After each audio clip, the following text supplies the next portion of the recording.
this movie, Erkstag, the prison that Theseus finds himself in Berlin, is just terrifying. When you read the script, you of course start fantasizing in your head about what these locations could look like, but then you arrive on the set and your mind is blown.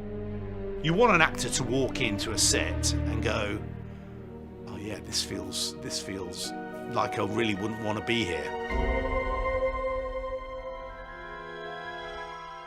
Erkstag is a German ministry prison that's meant to have been decommissioned supposedly a long time ago, but of course it's not. We really liked some reference that we saw of this quarry down in Dorset, and it's got these incredibly square columns in rock that are obviously supporting this very low roof. We really like this kind of natural set being cramped and very compressed. We see Newt enter the Erkstag prison through a U-Bahn entrance. And then once you get into the darkness of the tunnels, we kept it dark.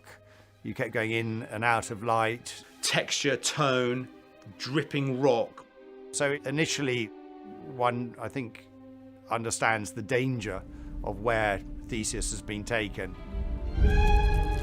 And then, of course, we go into this huge spiral prison block that Theseus is being held in. And then we have Manticore, who range in size from quite small to very, very, very large. I was desperate to do a sequence where we could just put this really scary monster in there. And there's lots and lots of babies that are very hungry that need to be fed.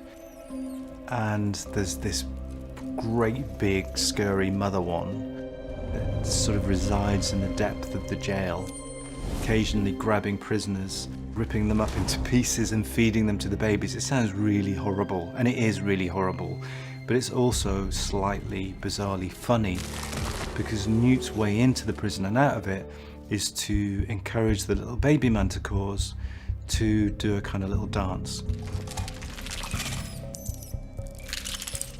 So Newt has to do a special walk called limbic mimicry. So he has a special walk that he does that thousands of these creatures then walk with him, and he's safe as long as he does this walk down to find his brother. What I love about Eddie is he's so committed and enthusiastic and determined, and you know, in the case of the Manticore sequence, you know, it required sort of giving it all in terms of movement and sort of doing that swivel of the, you know, Eddie doing the swivel of those hips might not look that difficult, but actually when you do it take after take after take for about 6 or 7 hours, by the end of it, he needs a chiropractor.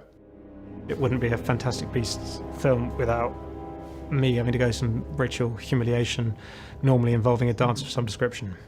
I wanted to explore the very fine line between comedy and horror, which I love, that sort of sweet spot where you can kind of like laugh at something but also be slightly repelled at the same time because it's a bit icky. And eventually chaos ensues when the big mum arrives. We've got this incredible section of the kind of the stinger tail bulb element to it. So it's got the sort of the bulb bit on the end of the tail, a bit like a scorpion, and it's got this incredible claw that comes off of it.